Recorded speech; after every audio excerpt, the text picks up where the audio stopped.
Bonjour à tous, j'espère que vous allez bien. Nous sommes désormais au printemps et nous nous apprêtons en tant que communauté chrétienne, même si ce n'est pas l'habitude de toutes les églises chrétiennes, nous nous apprêtons à célébrer Pâques. La Pâques, c'est un moment fondateur pour le peuple d'Israël et la Pâques, telle que nous la célébrons par la Sainte Seine, c'est aussi un moment fondateur pour l'Église. Et j'aimerais aujourd'hui commencer une série de messages concernant la Pâques. Aujourd'hui, peut-être en partant par les contextes dans lesquels Moïse a dû se présenter devant Pharaon et devant le peuple d'Israël. Si vous vous rappelez bien, dans le livre d'Exode, quand Dieu s'adresse à Moïse, il lui donne un message très clair à apporter au peuple d'Israël. Il veut qu'il leur dise, voilà, moi, le Dieu d'Abraham, d'Isaac et de Jacob, j'ai vu la souffrance, vos souffrances, j'ai vu ce que les Égyptiens vous font subir. Maintenant, je vais me manifester et je vais vous porter vers une terre où le lait et le miel coulent. Et c'est un message formidable. Moïse le comprend.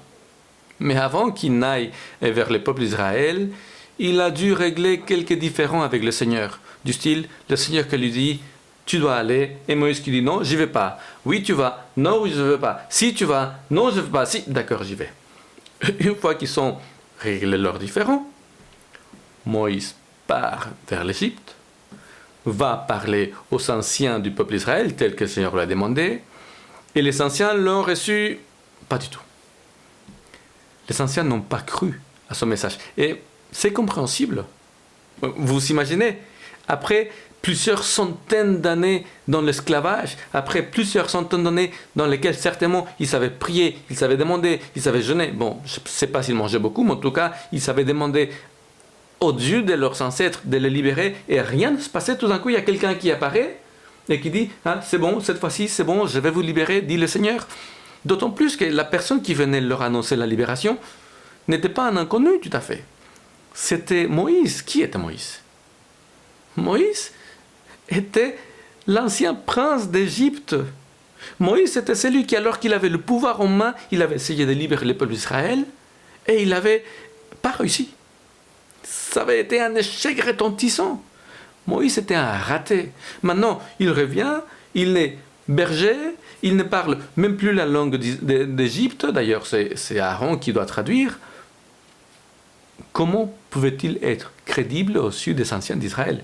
D'ailleurs, il a fallu qu'il fasse les signes que Dieu lui avait donnés pour que le peuple croie. Vous vous rappelez le bâton qu'il jette par terre et se transforme en serpent, ou sa main qu'il doit mettre dans ses habits et qui sort remplie de lèpre et qu'il remet à nouveau et qu'elle sort toute guérie. La Bible dit que c'est alors et seulement alors que le peuple a cru.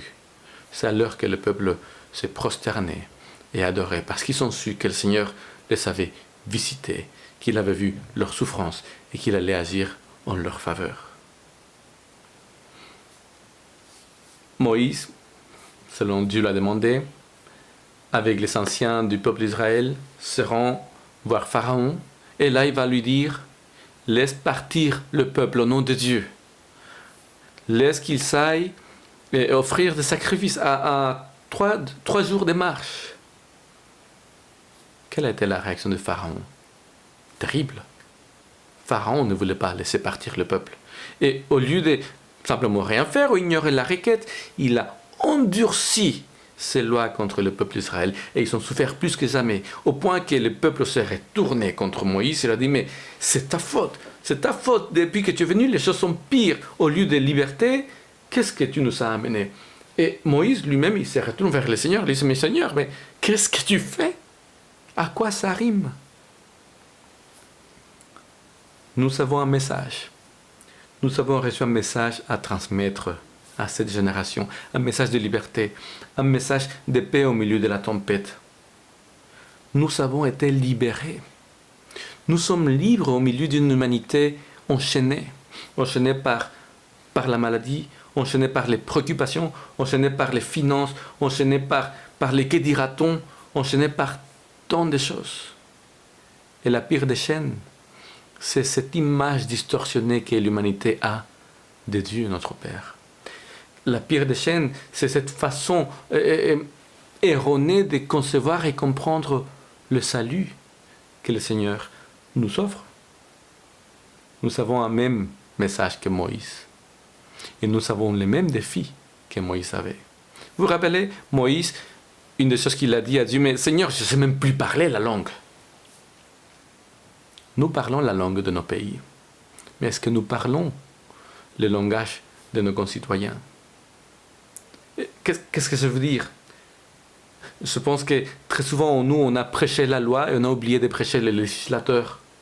Je pense que assez souvent, nous avons transmis des informations bibliques au lieu de transmettre l'envie de faire une rencontre avec celui qui sauve, avec Jésus-Christ, notre Seigneur. Quand nous prêchons de cette façon-là, la porte que Jésus a dit, c'est une porte étroite, nous la faisons devenir une fente. Et qui peut la traverser? Quand je suis venu dans ma vie, je suis persuadé aussi que quand il est arrivé dans votre vie, il ne vous a pas demandé de vous centrer sur les choses que Satan avait détruites dans votre vie. Il ne vous a pas demandé de regarder les dégâts de l'ennemi autour de vous. Je n'ai pas besoin qu'il me le demande. Je me rends compte. Je vois combien il a détruit ma vie. Quand je suis venu, par contre, dans mon cœur, quand le Saint-Esprit a touché mon cœur, ce message était clair. Je suis là pour te libérer. Je suis là pour te pardonner. Je suis là pour te transformer. Je suis là pour te proposer une nouvelle vie. Une nouvelle vie où tu seras véritablement libre si tu acceptes de vivre selon ma volonté, selon mes préceptes qui sont là pour ton bien-être. Notre message, dans ce sens, est un message à contre-courant. Quand Moïse est arrivé en Égypte, et il a demandé à Pharaon, laisse partir le peuple, il a eu des répercussions. Nous avons un message qui est celui-ci. Vous pouvez être libre des chaînes de l'ennemi. Le Seigneur nous envoie à enlever les chaînes des personnes pour qu'ils puissent partir, être libres d'adorer notre Seigneur, notre Créateur. Mais notre message aussi aura des répercussions. Nous savons que le Pharaon de ce monde, quand il nous entendra aller prêcher la libération des captifs, lui aussi il va réagir. Satan va réagir. Il prendra des représailles non seulement contre les personnes qui voudront croire au message de Jésus, mais aussi contre ceux qui vont amener le message de salut à tout le monde. Maintenant, comprenons bien quel est notre message. Le Seigneur ne nous a pas demandé d'aller prêcher ou de parler ou de mettre en évidence les souffrances ou l'angoisse que l'ennemi produira certainement dans le futur. Il ne nous a pas demandé de prêcher les représailles de l'ennemi. Non. Il ne nous a pas non plus demandé de nous enfuir. Il ne nous a pas demandé de fuir en cherchant notre sauvegarde. Il a plutôt dit, c'est lui qui cherchera à sauver sa vie, la perdra. Mais ceux qui perdront leur vie à cause de l'évangile, ceux-là auront la vie sauve. Jésus ne nous a pas demandé de fuir les villes parce que les choses se mettent mal. Il ne nous a pas demandé de fuir alors que c'est justement maintenant ou après que les personnes ont besoin de nous, de ce message de libération, libérateur du Christ sur la croix. Moïse, quand il a reçu son message, quand il est en Égypte et que les choses se sont mises mal, il ne s'est pas enfui. Il est resté à travailler en faveur du peuple, au milieu du peuple. C'était là sa mission. Jésus lui-même, il ne s'est pas enfui devant les difficultés. Jésus, il est resté et il a prêché jusqu'au bout, jusqu'aux dernières conséquences, son message de libération, son message de liberté. Jésus sur la croix, c'est l'évidence même qui ne veut pas que nous nous enfuyions.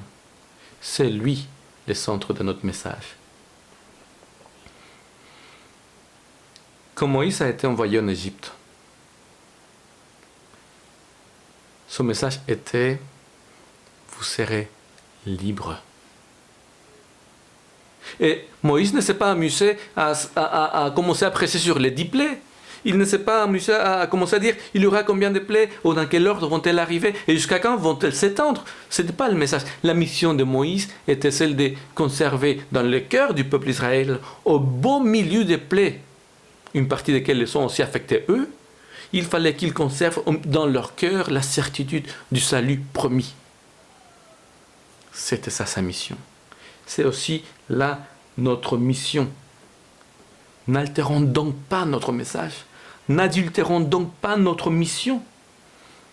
Prenons au sérieux les paroles du Seigneur et continuons à aller vers les personnes et dire « Change radicalement ta vie, car le royaume des cieux est aux portes, la liberté est aux portes. » Accepte Jésus dans ton cœur pour que ce royaume règne déjà dans ta vie dès aujourd'hui. N'ayons pas peur des représailles de l'ennemi. Et surtout, n'allons pas prêcher les représailles de l'ennemi. Quand Dieu a dit à Moïse, va prêcher la libération imminente de mon peuple, cette libération imminente, voilà ce qui s'est passé. Aujourd'hui, Dieu nous appelle à prêcher la libération imminente de l'humanité. Et vous savez quoi? C'est exactement cela qui va bientôt se produire.